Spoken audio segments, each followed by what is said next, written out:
Queima Fita, o podcast que vai te mostrar que cinéfilos são pessoas legais.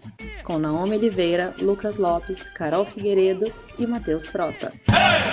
Sejam muito bem-vindos ao Queima Fita. Eu sou a Carol Figueiredo e eu estou aqui com os meus parceiros de sempre, Lucas Lopes e Naomi Oliveira.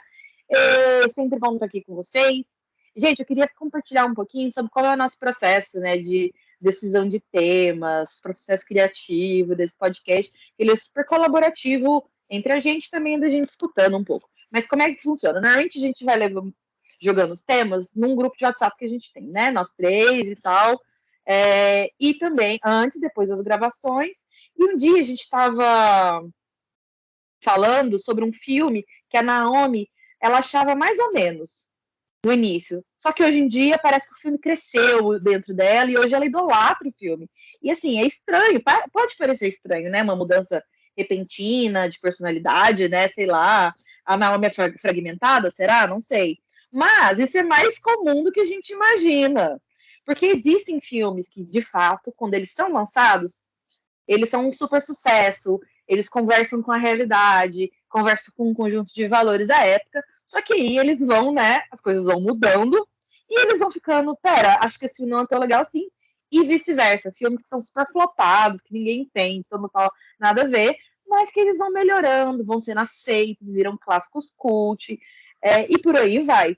Então, a nossa percepção sobre os filmes, nós, como seres, né, metamorfoses ambulantes, a gente também vai mudando a nossa percepção sobre o filme. Então, o episódio de hoje chama Vinho ou Vinagre? Porque a gente vai falar de filmes que, com o tempo, viraram vinho, ou seja, envelheceram bem, ganharam aquele sabor, aquele aroma especial, ou que viraram vinagre, ou seja, apodreceram, azedaram, a gente não quer nunca mais botar esse negócio aí para dentro. Tem um filme que eu acho que ele, para mim, ele só melhora. Eu vou começar com drogas leves, tá? Que não vai causar muita polêmica, eu imagino, assim, não sei entre a gente, mas acho que entre os... Porque é bem unanimidade esse filme, assim, eu não conheço ninguém que já falou mal desse filme, mas eu vou falar dele porque eu assisti ele de novo recentemente, né? Que foi o primeiro filme da trilogia do Poderoso Chefão. O The Godfather, né? E assim, é um filme muito antigo. Gente, é muito antigo. Você assiste, você vê a tela craquelada, assim, de tão velho que o filme é. E, né, você vê que, tipo, porra, o cinema evoluiu muito desde então. Só que como é que esse filme continua tão bom, um roteiro tão, assim, e é um filme longo, maçante, tentaram replicar a fórmula dele diversas vezes com um monte de filme aí de mafioso, né, o irlandês que o diga, e não conseguiram, porque, assim, nenhum filme foi feito em tamanha perfeição. Tem gente que fala que os filmes seguintes são melhores, eu prefiro o primeiro, sim, porque eu acho que foi... Não sei, é muito intenso e você fica muito envolto naquela história e você fala assim, gente, esse cara é um criminoso, mas ele podia ser o meu pai, sabe? Umas coisas assim. E o Marlon Brando, gente, ele é um ator, assim, excepcional demais. E fora que tem ali também o Al Pacino, super jovenzinho, que eu achava ele lindo, lindo, maravilhoso. Ele tá é muito interessante ver a transformação do personagem, que foi muito bem construído. Então, para mim, Poderoso Chefão, por mais que seja um filme velho e que atenda todos os estereótipos da época, ele não conseguiu se estragar. Pelo contrário, para mim, ele tá cada dia mais arraigado no meu coração como um filme clássico. Cara, e aí... eu não vi o Poderoso Chefão porque não faz muito meu estilo. Mas aí já tá na minha lista de filmes porque o Poderoso Chefão ele criou e inventou a estética de história de máfia.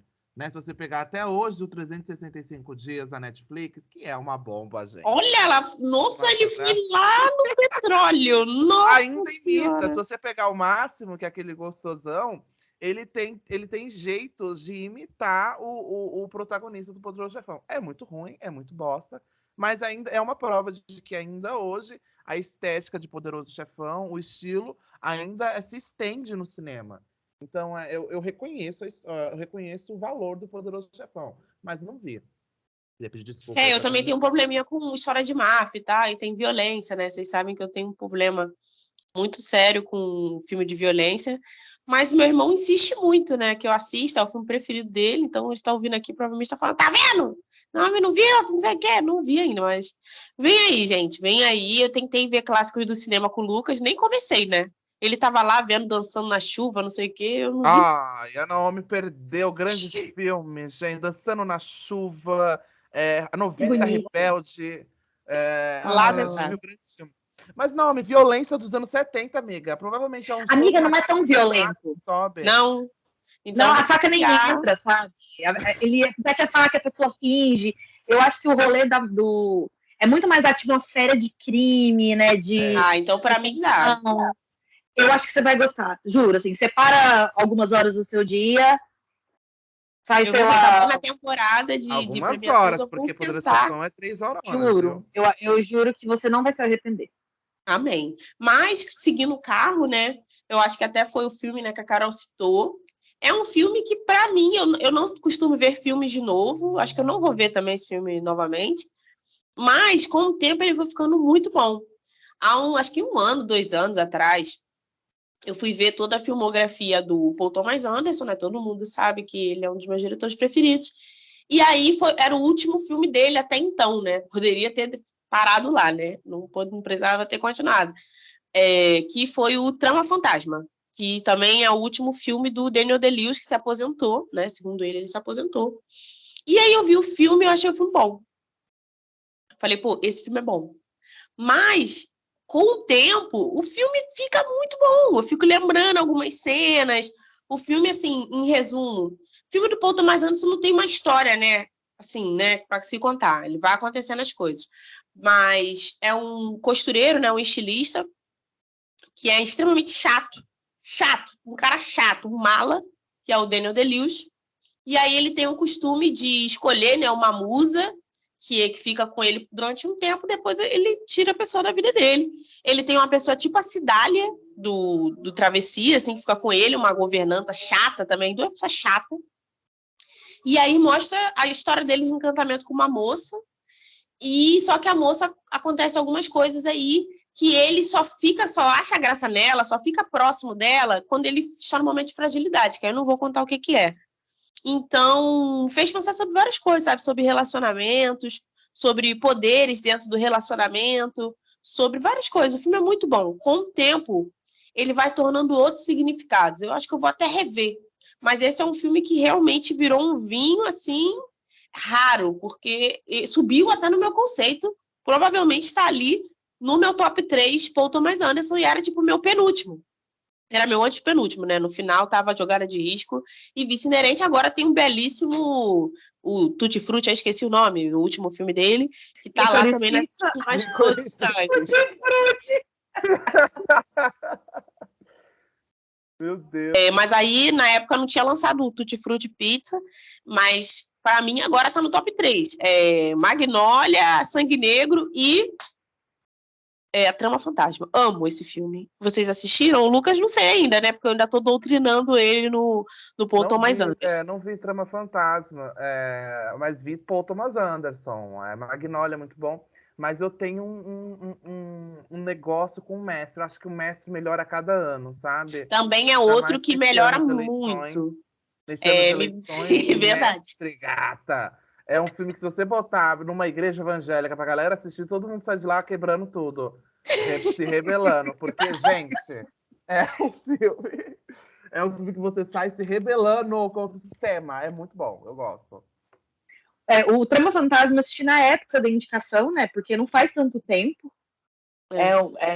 Dessa história recente nossa de maratona de Oscar, não faz muito tempo, acho que faz 2017, acho que foi no ano do Whiplash. Isso, exato, né? Então, e eu lembro que eu assisti e que eu falei, recebeu as indicações que merecia, obviamente, né? Mas passou muito despercebido na premiação, o que é uma pena, porque é isso que você falou, é um filme excelente em qualidade, em roteiro, em direção, em atuação, só que é muito pouco Oscar bait, né? E é o que é uma pena, Talvez, se a gente parasse para pensar, talvez seria mais reconhecido em outros anos. É uma hipótese que eu tivesse talvez tipo ido no num ano outro do conjunto. Nomadland. No ano do Super. Nomadland. Ia para as Qualquer cabeças. filme que lançou com o Nomadland teria ganhado. Até Olha os que foram aí. indicados. Mas, Que enfim. isso? Mas assim, eu acho que o Paul Thomas Que Anderson é isso. agressividade. Eu acho que o Paul Thomas Anderson é isso, assim. Até eu acho que o mais popzinho dele é Magnolia. A Licorice Pizza, se você pegar pra ver, não tem nem dublado no Brasil, entendeu? Então acho que é isso os filmes dele. Passam meio despercebido, mas tá guardado no nosso coração. Eu amo muito. Ele vai ganhando esse significado com o tempo, os filmes do Paul Thomas Anderson. Pra mim, vira vinho, sempre. Mas Trama Fantasma, assim, me pegou demais. Eu me pego muito pensando nesse filme. Assim. Eu assisti. Cara, Daniel Day-Lewis não tem muito erro, né? Eu não acho que ele fez filme ruim na vida. Eu tenho essa impressão. Deve ter alguns, sempre tem. Mas ele é perfeito. Pode ficar aí o questionamento para as próximas. Vamos E o que virou vinho para você, Lucas? Cara, é um filme que Crepúsculo não, por favor, tá? Muito obrigada. Proibido. Eu ia colocar Crepúsculo, mas eu não vou colocar porque a gente já falou muito de Crepúsculo nos episódios. Mas, gente, eu gosto, tá? Só queria até deixar claro aqui. Mas o filme que eu trouxe sempre foi muito bom.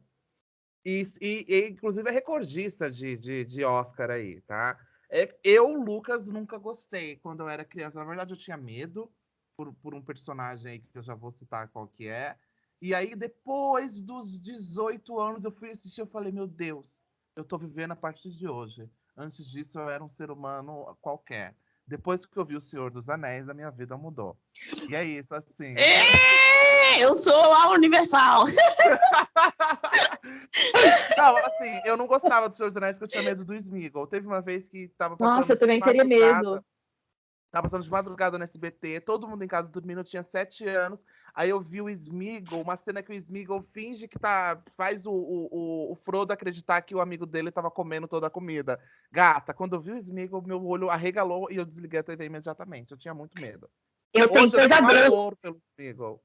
Eu tenho pesadelo daquela cena dele mordendo peixe cru. Pesadelo. Eu amo. Hoje em dia eu amo o Sméagol. O Sméagol é tudo, ele que movimenta a história do Senhor dos Anéis. Mas assim, com o tempo o Senhor dos Anéis só melhora, só melhora. Se for comparar até com a série que lançou hoje na Amazon, a gente mostra o quanto o Peter Jackson fez falta na série e o quanto ele cria a estética de mundo fantasioso, que vários filmes beberam da fonte depois. Harry Potter, Game of Thrones bebeu muito da fonte do Senhor dos Anéis. Ele é um precursor da fantasia nerdzona mesmo, assim. Eu sei que tem Star Wars muito antes, mas o Tolkien, ele é o pai dessa fantasia que a gente conhece hoje, e é por isso que eu sou tão apaixonado pelo Senhor dos Anéis. Eu amo, e só melhora. Cada ano que eu vejo vai melhorando cada vez mais. Eu costumo falar que, tipo, se tem um filme que tá passando na TV e eu vou sentar para assistir, é a Sociedade do Anel. Eu tenho assim, muita gente tem várias opiniões, né, sobre qual é o melhor da trilogia e tal, mas eu acho que é por isso, assim, quando eu assisti Sociedade do Anel, eu era muito criança a primeira vez. E aquilo foi muito fantástico para mim, não sabia o que era aquilo. E eu fui assistir Sociedade do Anel antes de ler todos os livros, né? Antes de ler a trilogia, antes de ler o Hobbit e tal. E foi, acho, muito porta de entrada para drogas mais pesadas. Eu sempre tô falando de drogas, né, gente? Não pensem mal de mim. Mas uma analogia. Mas o Anel do Poder é uma droga, amiga. É uma droga, exato. É uma droga. Mas eu sou suspeita para falar. Eu acho que, assim, se eu pudesse ter uma carreira que não fosse a minha hoje em dia, ter feito outras escolhas, eu teria estudado Tolkien desde uma idade bem tenra e teria virado consultora de universo Tolkien, que é, de fato, uma profissão, né? Que existe, que é muito maluco. Meu Deus, que loucura. Mas tem que rever. Tem que rever. Eu vi criança, eu gostava quando eu era criança, mas acho que é muito complexo para uma criança entender, né? É bom demais. Todas as nuances. É cheio de símbolos, cheio de tradição, cheio de cultura dentro, né, do universo da Terra-média. E O Retorno do Rei é um filme que eu fico arrepiada a cada 10 minutos. Que te arrepia direto, né? O Retorno do Rei. É cheio de grandes momentos. O Senhor dos Anéis é um filme que tem grandes momentos sempre. Por isso que, pra mim, sempre vai ser um filme que vai melhorar. Inclusive, eu queria fazer uma denúncia. Denúncia! Seguinte. Algumas semanas antes desse momento que a gente está gravando o podcast, eu estava passando por um momento muito difícil, pessoalmente falando, assim, uma bad muito grande. E quando eu faço isso, a minha tendência é me desligar da realidade. Acho que muita gente faz isso, né? Ou ir ler um livro, ou ver uma série, maratonar a série, essas coisas. E eu não tinha assistido ainda a série dos Anéis do Poder. Resolvi assistir a série inteira, tenho minhas críticas, mas também gostei principalmente do final. Só que como eu tinha terminado Os Anéis do Poder, eu falei, vou emendar. Assisti o Hobbit, e aí quando eu terminei o terceiro episódio do Hobbit, eu falei, agora chegou a hora do Senhor dos Anéis. Não tem trilogia de Senhor dos Anéis no Amazon Prime aqui na Alemanha, gente. Denúncia, tem denúncia. Amiga. Tem na HBO. Tá tudo na HBO. Denúncia. Denúncia. Eu pago o negócio, eu tenho que alugar. Por que eu pagaria extra do que eu já pago? Denúncia. Tudo que é da Warner tá na HBO, amiga. Tem lá, vai lá assistir. Mas acho que Senhor dos Anéis faz eu até emendar um outro tipo de filme que melhora com o tempo, que eu acho que é a categoria aí que o Lucas encaixou, o Senhor dos Anéis, que são filmes que a gente viu criança ou viu adolescente, e aí ou a gente vê de novo, ou a gente pensa melhor e vê, pô, esse filme não é legalzinho, não. Pô, esse filme é muito bom. O filme não é legal. A gente descobre outros significados, né, dentro da história. Se a gente pegar o Pequeno Príncipe... Um filme que, para mim, ficou assim, não sei se vocês lembram pelo nome, é um filme que é um grande sucesso do Tela de Sucessos, do SBT, que é o Até as Últimas Consequências, que tem a Jada, a Queen Latifah, que elas assaltam um banco, né? Eu assisti esse filme ano passado, de novo. Pô, o filme é muito bom. O filme é excelente. Eu achava que era um filminho assim, tipo Sessão da Tarde. O filme é muito bom. O filme é muito bom. Um filme de assalto. 8 Mulheres e um Segredo, né? Não, é melhor, pô. Não, tô falando estilo, amiga. Não, é outro patamar. Mas, assim, é um outro tipo, porque ele não é um filme de roubo glamour, sabe? Tem até críticas sociais muito pertinentes. É um filme muito legal. Que eu achava que era um filme bananada, mas não, o filme é um clássico. Lá fora, né, ele é um clássico do cinema negro, vamos dizer assim, mas aqui no Brasil ficou muito nesse... Ele não tem essa grife que outros filmes também têm, mas eu acho que deveria. É um filme que, para mim, virou um vinho, assim, raro. A trilha sonora é boa, atuações são boas, reviravolta é muito bom. Então, veja novamente, se você é geração Tela de Sucessos, veja novamente Até as Últimas Consequências, porque esse filme é excelente. Não sei se vocês são contemporâneos da Tela de Sucesso. Nunca vi esse filme. Eu já vi, mas faz muito tempo que eu não lembro nem a sinopse. É na época que passava a Hora do Rush, né, amiga? Isso Toda mesmo! Passava um filme de Harry Potter uma semana, na outra Hora do Rush. Inclusive, fica aí a dica, a gente fazer um especial filmes do Jack Chan. Eu gosto. Hora do Rush, pra mim, é elite. Você tá falando da elite. Você põe a Queen Latifah num filme, melhora, gente. Pode ser eu qualquer também filme. E os filmes dela, Crepúsculo e arrasar. Todos viraram vinho. Todos os filmes lá do Telecine Pipoca, do Gatonete, que eu via, tudo pra mim é vinho agora. Vinho caríssimo. Queen Latifah é a nova Whoopi Goldberg. Só que não quer. O Salão do Barulho. Quem nunca viu o Salão do Barulho, gente? Muito bom. Barbearia total. Esses aí também, pra mim, ganham um novo significado. É um humor que aí a gente vai falar, né, de comédia mais pra frente, em outros episódios, mas é um tipo de humor que eu não consegui identificar. Assim, eu só falava, gente, eu só acho graça de filme brasileiro. E aí, depois que eu comecei a ver Crise, eu percebi, eu só acho graça em filme brasileiro e em filmes de elenco negro. Porque você acha graça de coisas do seu cotidiano. Eu comecei a fazer essa relação. Então, para mim, filme da Ice Cube, respeito, também passava na SBT, é uma obra-prima da comédia norte-americana. Barbearia Total é sensacional. Eu queria ser uma pessoa, aquela bonitona do Barbie, gostaria de ser ela. Então, também é outro que virou um belíssimo vinho. Então, o meu filme que eu vou falar, o segundo, que eu gosto, que eu acho que eu tenho gostado cada vez mais, e ele é muito interessante, porque ele não é considerado um filme super antigo, mas ao mesmo tempo. Gente, esse filme ele é de 2009. Vocês consideram o filme de 2009 filme antigo já?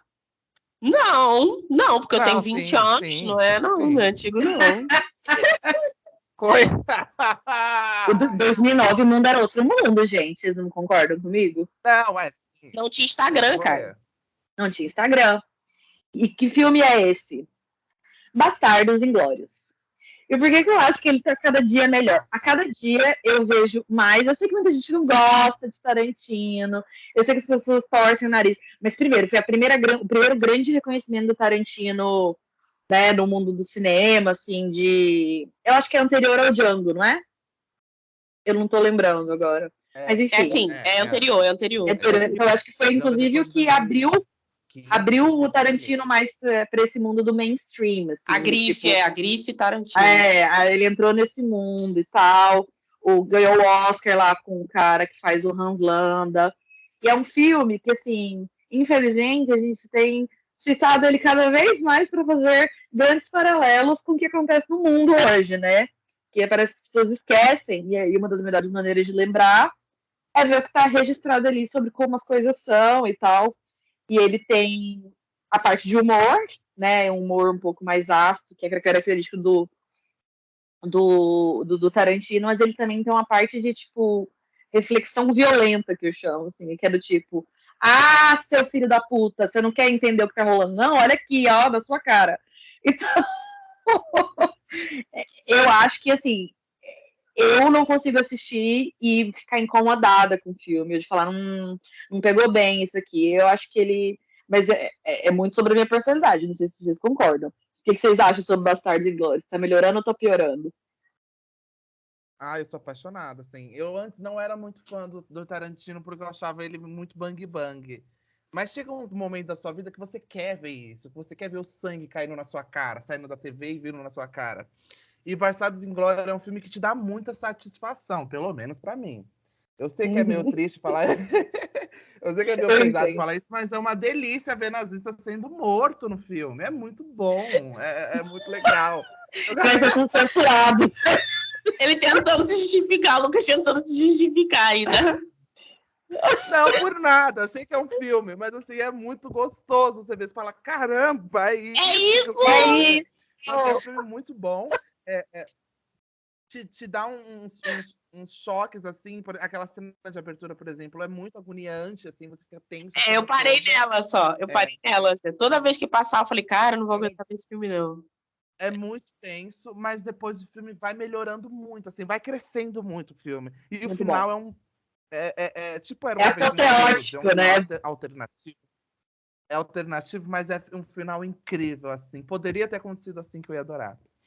Não, um filme que para todo mundo tem essa impressão. Eu nunca vi por causa de violência, né, gente? Vocês já sabem. Passava muito no Telecine Pipoca uma época. E aí eu via o início, eu falava, cara, não vou aguentar. Eu achava bacana, mas falei, pô, não vou aguentar. Eu fiquei tampando o olho uma grande parte da primeira cena. Mas aí só por isso. Mas, tipo, meu irmão é um dos grandes fãs desse filme. Assim, ele quase prega, porque ele ama. E todo mundo que eu conheço é extremamente fã, cada vez fala melhor. E eu vejo muita gente falando isso mesmo. Nos últimos tempos, como esse filme virou um negócio ainda melhor, porque ele já era muito bem considerado, mas... A galera tá... Ele parecia menos necessário quando foi lançado. E aí se provou muito necessário nos dias de hoje. Infelizmente. Acho que a Naomi, né? Tem a cena do taco de beisebol, que é tudo pra mim, eu adoro. E a Naomi ia ficar desesperada, sabe? Desesperada. Eu gosto da cena do cinema, mas enfim. É tudo! Lucas, e o seu último filme, Vinho? Cara, eu queria não muito sei saber. se vocês já viram, mas depois que eu revi esse filme, quando eu era criança, eu achava meio bizarro. Mas hoje em dia eu falo, caramba, que legal! Eu não sou muito fã de filme de fantoche, que é a direção do Jim Henson.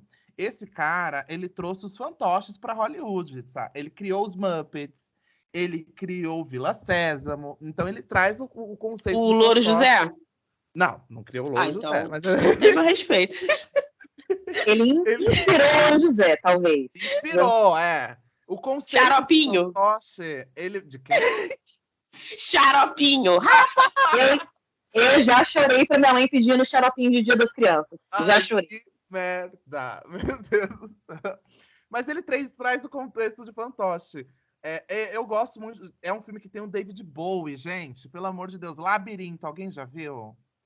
Cara, eu já vi filmes bizarros, assim. Sempre quando tem lista de filmes, assim, bizarros, colocam esse. É um filme que quando eu via quando eu era criança, eu tinha muito medo, porque tinha uns fantoches muito bizarros. no filme. É pra dar medo mesmo. É um filme que melhora muito. É uma fantasia extremamente bizarra, extremamente nada a ver. Tem cenas muito nada a ver, mas é um filme muito bem feito pra época. É um musical com o David Bowie. O David Bowie é só ele que canta. É um musical, mas é só o David Bowie que canta. Mas é um filme bom, assim. É um filme que quando eu vejo com o tempo, só melhora. É muito legal, eu gosto bastante. Alguém aqui já viu o Labirinto, gente? A Magia do Tempo, né? Trazendo pro Brasil. Parecendo o narrador do SBT. A Magia do Tempo. Cara, eu já ouvi falar desse filme de lista de fracasso, né? Porque o filme foi um fracasso de bilheteria. E eu tô tentando tô até aqui olhando, mas eu sei que tem alguma história relacionada ao meu glorioso ídolo Michael Jackson, esse filme. Agora eu não peguei, mas eu acho que ele ia fazer uma coisa assim. Ele tinha comprado a história, alguma coisa. Tem uma ligação com essas coisas, né? Michael Jackson tem filmes horríveis, né?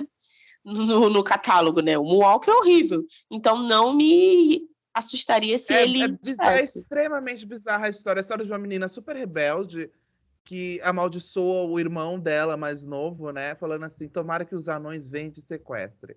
E aí o irmão dela é sequestrado. Ai, meu Deus. Os duendes, né? Os anões. Aí esse bebê é sequestrado pelos anões e o rei dos anões, que é o David Bowie, fala pra ela que ela consegue, que ela tem um certo tempo pra ir buscar o irmão dela e ela precisa passar por um labirinto. Assim, era isso mesmo, eu abri aqui, ó. Michael Jackson interpretaria Jared, o rei dos doentes. O David Bowie foi o backup, tadinho. Mas eu não veria outro ator ali no lugar do David Bowie, assim, por exemplo. Porque tá Mas muito se vocais, Michael entregaria. Combina muito com a persona artística do David Bowie, esse filme, né? É muito gótico. E é psicodélico, assim, né? É um outro estilo que é diferente do que o Michael entrega, assim. Com certeza. Eu veria o Michael Jackson nesse personagem. Eu acho que o David Bowie foi a segunda escolha e é a melhor escolha para esse filme, porque é a cara do David Bowie esse filme. Eu não veria é bem indie, né? Ele é bem indie, assim. Ele é filme B total. Eu tô até surpresa com a indicação, porque normalmente é o tipo de indicação que eu faço aqui. Né, que é a rainha do filme de droga, que ela fez lá o Requiem para um Sonho também. Vamos lá, segunda parte agora, o que dá nome a esse podcast é Queima Fita, né? Então estamos aqui sempre para trazer uma crítica construtiva, nem sempre construtiva, mas sempre crítica. Então, falar de filmes que virou vinagre. E aí eu fico até, às vezes, sentida, porque em algum momento no universo eu indiquei esse filme para alguém. Eu falei que esse filme era bom. E hoje, para mim, o filme não é. E isso me deixa muito triste, assim. Eu vou começar com um filme brasileiro. Eu falo que raramente eu vejo filme brasileiro ruim, assim. Eu gosto muito de cinema nacional. Mas é um filme que eu vi. Eu não era criança, eu devia ter, sei lá, uns 20 anos, 22, 20 e poucos anos. E quando eu assisti, eu achei o filme sensacional. Achei o plot twist bacana. Tem uma trilha sonora meio diferentona, assim, para a época. Acho que o filme é de 2010, por aí. Tinha a 30 Seconds to Mars, que eu adorava, né? 30 Seconds to Mars. Super pop, assim. E aí, na época, eu tava indicando o filme pro Instagram, e eu falei, filme com plot twist, eu vou rever esse filme, porque eu não me lembro muito bem. Eu quase não aguentei ver o filme até o final. O filme é péssimo. O filme tem uma história, assim, que sai do nada pro lugar nenhum. Nada é mais que um cara mimado rico, querendo fazer justiça social do nada. O filme é horrível, assim, o filme é péssimo. Qual filme é, menina? Pelo amor de Deus, tô preocupado. Não sei se vocês já assistiram. Com a Alessandra Negrini, Dois Coelhos. É um filme que até compraram esse roteiro no americano para fazer uma outra versão. Mas, assim, o plot político dele é um lixo. É muito ruim. O filme é vazio. Não diz nada. Tô parecendo a Isabela Boscov falando Casa Gucci. Mas esse aí, gente, esse realmente, para mim, é o marco do vinagre, porque eu achava o filme maravilhoso. Eu fui ver o filme de novo e o filme é horrível. Não sei se alguém já assistiu. Eu nunca ouvi falar desse filme na minha vida. Amiga, Dois Coelhos. Nunca ouvi falar. Mas foi pop. Eu não conheço. Que lançou, porque ele é todo... Ele quer... É um filme brasileiro que quer ser um filme americano. É 2012, até olhei aqui, é de 2012, mas tipo, assista para poder criticar. Eu acho que se ele fosse lançado hoje, iam cair dentro dele falando mal, assim. Porque ele quer falar de corrupção. Fala tudo e não fala nada. Eu muito conheço. ruim. E é estranho porque filme brasileiro só melhora, né, geralmente, pra gente que mora aqui. Eu Mas pensei que você ia esse. falar do Paió, você acredita? Eu falei, não é possível que ela vai falar do Paió. Não, o Paió eu amo, tô super na expectativa pro Paió 2. Eu quase fui lá nas filmagens para aparecer de penetra atrás, mas não deu tempo. Mas não, Dois Coelhos, gente. Não sei se vocês já viram. Gostaria de conversar sobre quem já viu, porque é um lixo. Eu achei que você ia falar de Democracia em Vertigem. Brinks. Ah, eu gosto, poxa. Ai, meu Deus do céu. Eu acho muito ruim. Assim, sai correndo, né? É necessário, mas assim. Para emendar já um outro, e aí a gente conversa. Mas esse, assim, talvez tenha uma história triste por trás. Mais uma vez, falando no Michael Jackson, né? Quando ele morreu, o que a gente tinha para se agarrar, né? No filme que iria lançar sobre o show que ele não conseguiu fazer, que é o This Is It. E aí eu comprei para estreia, eu vi esse filme no cinema 5 vezes. Depois eu vi em casa, comprei o DVD. E era a última, assim, era a última coisa do Michael Jackson que a gente tinha para se agarrar.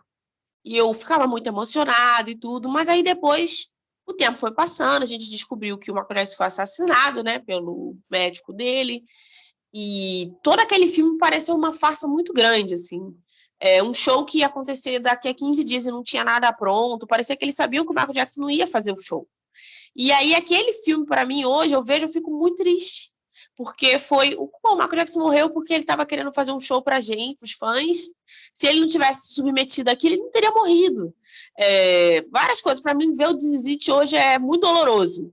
Então, para mim, o filme virou um vinagre mesmo. Eu não consigo ver, eu não consigo nem ouvir mais as músicas da versão do This Is It, porque para mim virou algo muito doloroso. Então, para mim, eu trago esse exemplo de vinagre, de como o bastidor de um filme que você conhece faz o filme ficar muito ruim. Para mim, aquele filme não faz mais sentido.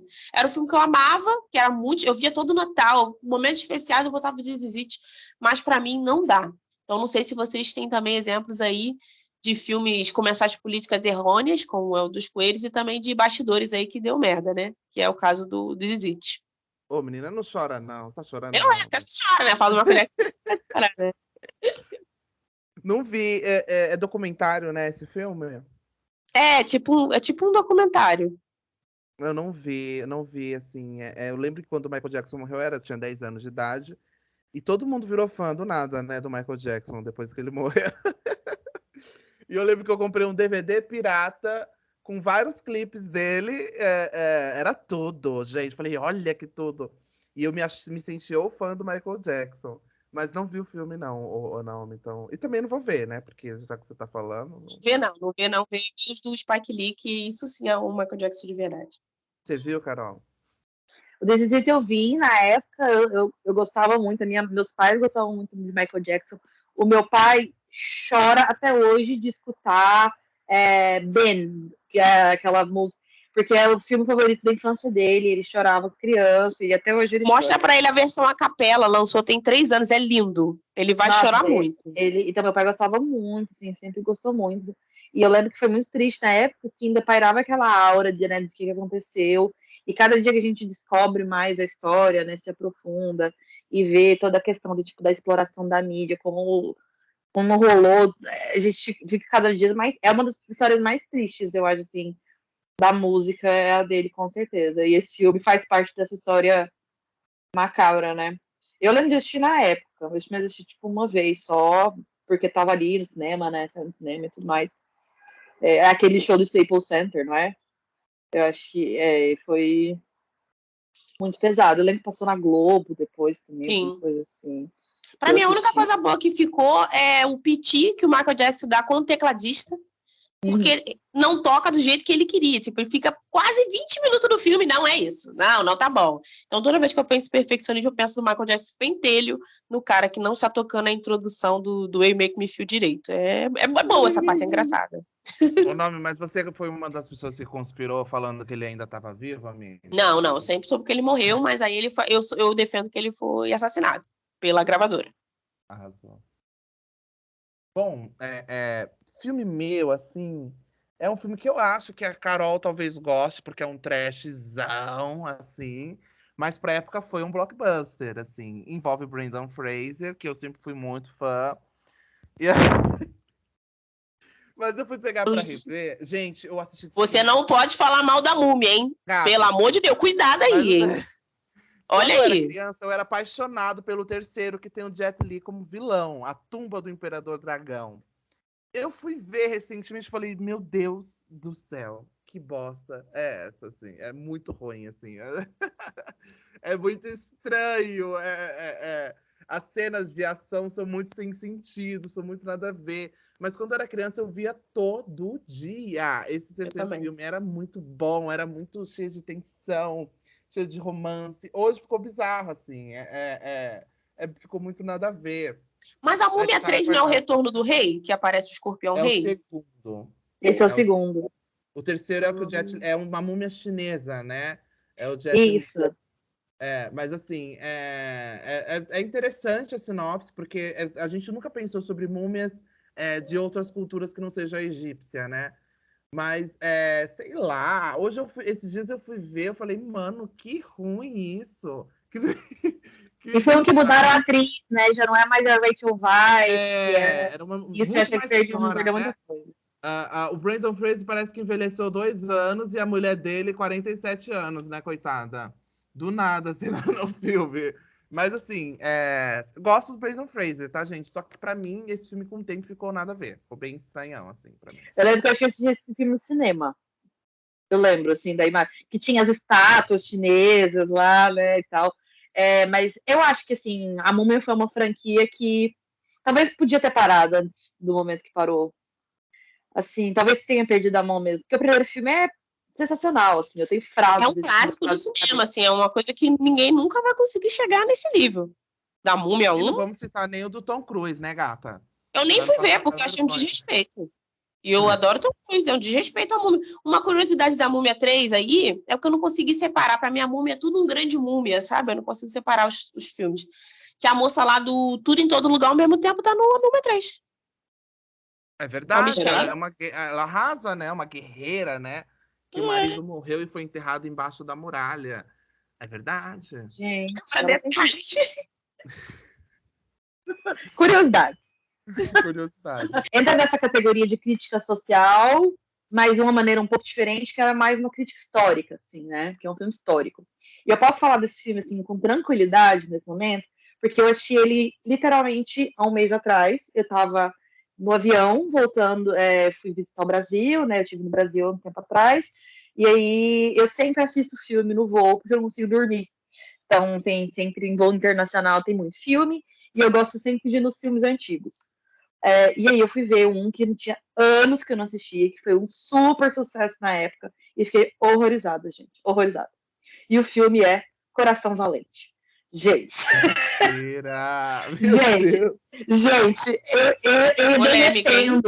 eu ia derretendo na cadeira, assim, ó, derretendo. Porque, assim, esse filme é errado em tantos sentidos, e porque, eu não sei se vocês sabem, né, que a história é sobre a história de opressão que a Escócia sofreu durante o Império Inglês, quando eles, né, tinham os lordes escoceses, que eles eram submetidos, alguns tinham lealdade ao rei, mas o povo mesmo sofria muito com opressão, né? E aí começou um movimento de rebeldia, que, assim, depois de muitos anos, muitas batalhas sangrentas, veio trazer a independência da Escócia, mas nesse caso é um pedaço muito curto, né? Quem assistiu Outlander aí sabe o que eu tô falando, né? Inclusive, amo Outlander. Mas é um outro período, acho que ele é até anterior ao de Outlander, e conta a história de um dos rebeldes que liderou as tropas e que assustou pela primeira vez de maneira significativa os ingleses. E esse cara, ele é interpretado pelo Mel Gibson.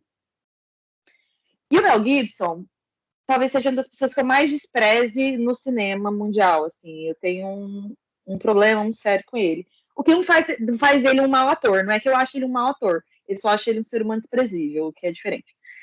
Mas nesse filme, eu fiquei muito incomodada. Primeiro, que o Mel Gibson, ele não é escocês, né? Ele é australiano, para quem não sabe. Então, ele fez um dos sotaques mais porcos que eu já escutei, e assim, como eu assisto muito Outlander, como eu tenho amigos escoceses, eu achei isso, tipo, um puta... Nível Jade Picon de sotaque? Isso, daí pra pior. Então, assim, eu achei desrespeitoso, e eu acho que também eles fizeram... eles inseriram um tipo de humor que pra mim não tem graça.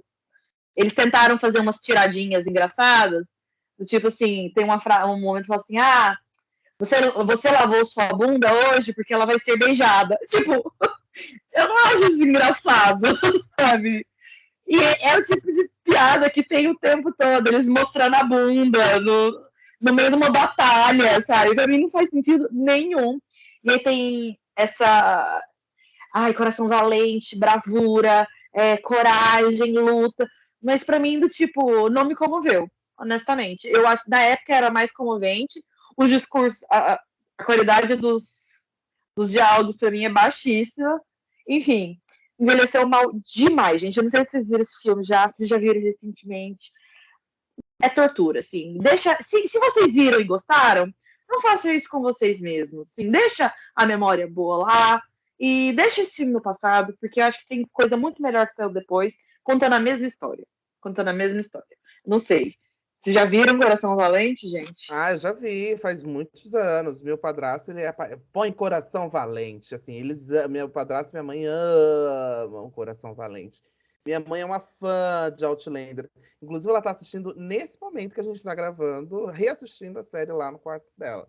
Então, assim, minha Eu mãe já assisti 2 vezes Outlander. Eu assisti 2 vezes, eu sou muito fã. Mas eu não curto, eu acho muito esculhambação, a série, acho muito sexo gratuito. Mas, assim,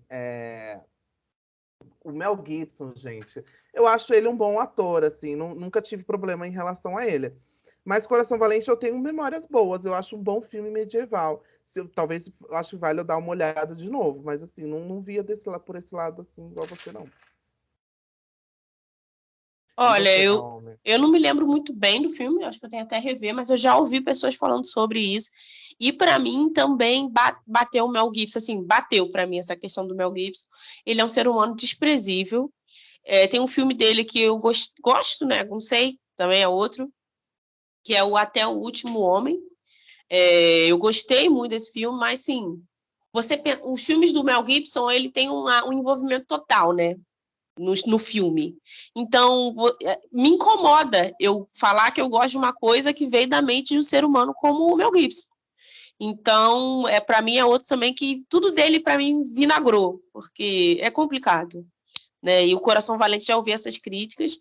E eu vi sobre vários filmes, né? O Coração Valente, Dança com Lobos, O Último Samurai, que traz também essa história aí do Branco Salvador, de certa forma, né? É isso. De um Salvador que não é do local e essa história que não é correta, não é uma abordagem que eu acho correta. Então, e é muito triste, que é um filme que você gosta e quando você vê o filme tem coisas graves, você fala, meu Deus, eu já fui esse ser humano? E aí eu entrei em parafuso, assim, em alguns filmes, mas eu sou totalmente contra o Mel Gibson. Totalmente contra, 100% contra o Mel Gibson. E detalhe que... Não tô sabendo. Tem alguma polêmica em volta dele? Eu não tô sabendo. Ele é extremamente antissemita, assim, no nível explícito. Na época das gravações da Paixão de Cristo, ele quase foi preso por causa dos comentários. Ele é extremamente racista.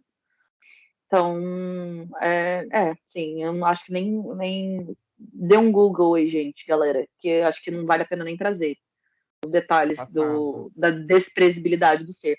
E sobre o filme Coração Valente, detalhe, o Mel Gibson é o diretor desse filme. Então ele se auto-escalou para fazer um papel que ele não representa. Lucas, você tem mais algum filme que você acha que vinagrou aí na vida? Eu tenho, mais um filme da minha infância que eu era muito fã, vi muitas vezes. Traz Nicole Kidman no elenco, inclusive ela é o melhor do filme. Ela é o melhor do filme, e talvez era um papel que não combinasse muito com ela, porque ela acabou deixando a personagem muito diferente da personagem do livro, que é a Bússola de Ouro. Vocês já viram a Bússola de Ouro de 2007? Assim, na época eu era apaixonado, assim, mas o filme foi ganhando um aspecto meio bosta com o tempo, que a única coisa boa que tinha no filme era mesmo a Nicole Kidman, com aquele cabelo loiro dourado dela, né? Agredindo um macaco no filme. Eu acho que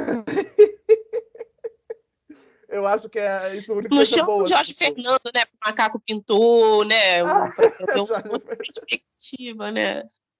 Mas assim, inclusive, se você gostava da história da Bússola de Ouro e não recebeu a continuação, tem a série no HBO, que é His Dark Materials, que é a mesma história, tá, gente? Só tá mais fiel ao livro do que o filme. Mas é isso, assim, A Bússola de Ouro é um filme que eu era apaixonado e com o tempo foi ficando meio bosta. Não sei se pra vocês. Eu assisti no cinema, eu lembro que eu gostei, porque era bem na onda, né, da fantasia, das adaptações. Tinha um filme bonito, assim, de ver na época. Eu tenho algumas cenas da vida que me traumatizaram, né? Eu tava lá falando tem cena, sei lá, em Matrix me traumatizaram, a cena do Sméagol comendo peixe me traumatizaram, e tem uma cena nesse filme que me traumatizou, que é a briga do urso polar, ele dando o soco na boca da mandíbula do urso polar. Essa cena é extremamente traumatizada. Luiz Amel, né? Passa mal, né? Com esse filme. Passou longe de se ela assistisse esse filme, ela ia desmaiar, gata. Esse filme é só com de animal, do início ao fim. Mas assim, eu lembro que eu falei, legalzinho, mas assim, nunca me. Acho que é porque eu nunca li os livros, nunca fui muito ligada ao universo, nunca teci grandes críticas, mas assim, não mudou minha vida. Assim, eu acho que a cena da Nicole Kidman dando um tapaço na cara do macaco, coitado, eu acho que foi mais pra evidenciar que ela era vilã do filme, sabe? Preciso mostrar que eu sou ruim, vou dar um murro na cara do macaco pra mostrar que eu sou uma pessoa horrível. Mas eu acho que foi meio gratuito. Gente, eu tinha uma assim, dúvida muito grande sobre esse filme. Abri aqui, é o Daniel Craig mesmo. Eu falei, esse filme tem um ator que eu gosto muito, não tô lembrando quem é. O Daniel Craig. O elenco é bem bom. O elenco é Daniel bom, Craig jovem, né? Por mim, ele tinha nascido velho. Foi uma promessa para substituir Harry Potter, porque ia ser depois dos filmes de Harry Potter, né? Foi 2007, mas Harry Potter estava quase chegando no seu fim. Aí falou assim: vamos fazer uma coisa nova para substituir. Não deu certo, não passou do primeiro, acabou sendo cancelado. Mas fica aí para a posteridade. Quem quiser ver aí, dá uma olhadinha. Tá aí para assistir. Bússola de Ouro. É sobre isso, né? É sobre a Bússola de Ouro. Só queria trazer uma categoria que aí eu fui chamada a essa reflexão no canal Refúgio Cult, que eu via um vídeo até muito engraçado. Eu, quando era criança, eu assistia muito os filmes da Xuxa, os filmes do Didi. Eu gostava, gente, sim. Os da Xuxa eu gosto bastante. Os da Angélica eu também gostava. Aquele que ela tá na televisão. Nossa, adoro esse filme. Mas, filmes do Didi, tem um filme do Didi que é muito grave. Que o nome do filme do Didi é Didi Quer Ser Criança. No caso, o Didi, ele vira uma criança. Mas ele ainda é o Didi. E quando ele é criança, ele fica chavecando uma criança. Uma outra criança. Só que ele é o Didi, entendeu? Isso é pesadíssimo. Eu acho engraçado, tipo, curioso, não é engraçado, que é a premissa contrária do filme Tom Hanks, né? Que Sim! E do 30, né? Do De Repente 30 também, né? Exato. Eles tentaram inovar e acertaram na pedofilia. Olha que péssimo. Exato. E no final do filme, ele meio que fica com a menina, porque, tipo, ele fica novo e ele fica com a menina. É muito louco você pensar nisso. E ver o vídeo do Refúgio Culto, você fica assim, meu Deus, como é que liberaram isso pra ver a lua do dia? E a gente adorava, né? Que era do Cosme Damião, o filme, Isso, eu lembro. Gente, olha, esse filme aí, infringindo a lei. Entendeu? Se eu fosse o Didi, mandava apagar esse filme da história, porque é um negócio absurdo. Até antes da Carol trazer o próximo, tem um da Xuxa. Eu sou um fã dela, gente. Até eu sempre fui desde criança. Eu também. Mas teve um que pra mim era... Quando eu assisti na época, eu era muito fã do Gugu quando eu era criança. Eu era apaixonado por ele. E quando lançou Xuxa e os Duendes, com a Xuxa e o Gugu como vilão, gente, pra mim aquilo era... tipo Meryl Streep e Tom Hanks. Era o que eu precisava. Mas eu fui rever algumas cenas, gata. Ana Maria do ano. Ana Maria como rainha dos duendes. Tem a Vera Fischer bronzeadérrima. Só faltou o Louro de Zé. Olho azul. E tem uma cena que tem o Theo Becker também. Olha só a situação. O Theo Becker. Mas tem uma cena que para derrotar o vilão tinha que bater palma. Aí a Xuxa derruba a quarta parede, né? E olha pra tela e fala assim... Eu lembro, batam palmas. Palma, mano. É a Genkidama brasileira. Cada um tem a Genkidama que merece. Exato. Assim. Muito ruim, gente. Muito. Eu falo, mano, o que eu tiro a cabeça pra gostar de um filme assim? Aí fica a dica para o nosso futuro, da nossa promessa que sempre vem e nunca se concretizou, do melhor do cinema brasileiro. Exato. Tem que ter. Os Duendes tem que ter. É um filme apoteótico. A própria Xuxa falou que esse filme nasceu no coração dela quando ela viu Duendes. Ela fala em altas horas que ela viu Duendes. Aí a gente pergunta que droga que a Xuxa usou. Exato. Sob influência do quê? Que ela viu Duendes. Gente, então, ó, nesse clima de nonsense, coisas, né, absurdas, eu vou trazer meu último filme aqui para a mesa, para discussão, escutar o que vocês acham.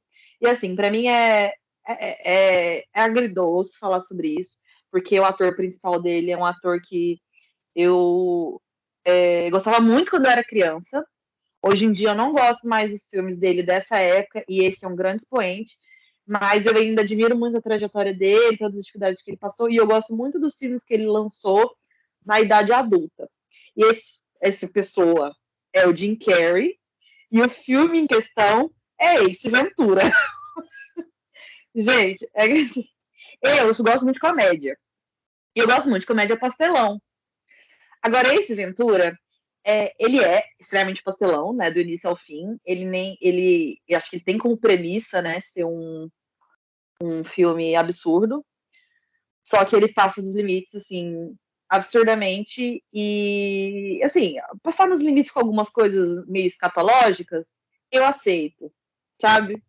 Fazer umas nojeiras, né? Ser uma pessoa extremamente caricata, tudo bem. Ele tá passando vergonha, deixa ele passar a vergonha dele. Só que tem uma cena de transfobia muito pesada, que já é uma coisa que eu já não consigo assistir mais, assim, tipo, eu não consigo lidar mais com homofobia e com transfobia especificamente falando, e é um dos grandes, sei lá, pontos altos do filme, é exatamente isso, faz parte do desfecho do filme, né? Então, não sei, eu tenho a impressão que, tipo, era um tipo de humor que era muito popular quando a gente era criança, né? Esse mais nonsense, e o cara que gritava, né? Ele gritava. E eram temas em que era engraçado falar e fazer e zoar a respeito. E eu acho que já não cabe, e para algumas pessoas é extremamente dolorido. Para mim é extremamente dolorido ver, e isso porque eu nem sou uma pessoa trans, assim, eu sou considero aliada e tal, tem pessoas na família que são, e não aceito mais. Mas eu não sei, vocês lembram disso? Vocês assistiram Ace Ventura? O primeiro filme, teve o 2, né? Ace Ventura, Detetive de Demais, para quem não sabe, né? Era o Jim Carrey, que ele sempre fazia investigações ligadas a animais. E era basicamente. Não, envelheceu super mal esse filme. E aí alguns também, outros do Jim Carrey também, envelheceram muito mal. Eu não vi. O que eu gosto muito de Jim Carrey é Debi Lloyd, mas assim, quando passou... Esse também? Quando eu assistia, mas eu nunca mais revi, entendeu? Nunca mais revi pra ver se é pesado. Mas passado? Eu também não gosto mais, não. Acho que todos ali do Jim Carrey, o Debi Lloyd, né? Ele é muito machista, assim, umas piadas muito... Olha, não dá. Objetificação, né? Mas é porque esse específico do Ace Ventura, eu acho que ele, assim... Não é nem que é aceitável ser machista, não é. Mas ele chega assim, ele passou do abertamente, limite. ele não passou assim 10 quilômetros para frente, sabe? De um jeito que não acho aceitável. Ele seria preso. Aqui que é um dos filmes que o Jim Carrey se arrepende de ter feito. Com certeza. Porque é isso que eu falo, assim. Eu olho pro Jim Carrey e eu acho que ele é uma pessoa de bom senso. Hoje em dia, assim, depois da trajetória dele, todo o sofrimento de saúde mental que ele sofreu, tipo, se você ver as entrevistas dele, ele era um produto do tempo dele, e eu fico feliz que ele fez reflexões, assim, mas assim, por mim apagava da filmografia também. O que é raro, né? Não são todas as pessoas que fazem filme e depois fala, gente, eu sei o problema que é e me perdoa por isso. Tem gente que faz e fala, isso aí vai se fuder, sabe? Depois. Mas assim, acho ok, não vi, mas beleza que ele se arrependeu, né? Pelo mínimo, né? Pelo mínimo. Pelo menos isso. Com esse clima de baixo astral que a gente Gente, ó, baixou o astral aqui um pouco, mas a gente quer mais trazer indicações, assim, né, reflexões para vocês. A gente não tá triste, foi só um... Né? Repense, né? Reflita. Repense, é isso. Tem muito filme bom daqui para frente. Diretores, roteiristas, vamos pensar aí um pouco se você quer ser um filme vinho ou um filme vinagre, eu acho que vale. Tem muito filme vinho para beber também, gente. Vamos se apegar nisso também. Eu queria agradecer todos os meus colegas e encerrar o episódio de Queima Fita, lembrando a todos de seguir a gente nas redes sociais, @QueimaFitaPod no Instagram, no Twitter, no Facebook. A gente também tem um canal no YouTube em que esse episódio também estará disponível, caso você não escute o Queima Fita em tocador de podcast. É isso, gente. Adeus, até a próxima. Tchau, gente. Tchau, gente. Até a próxima.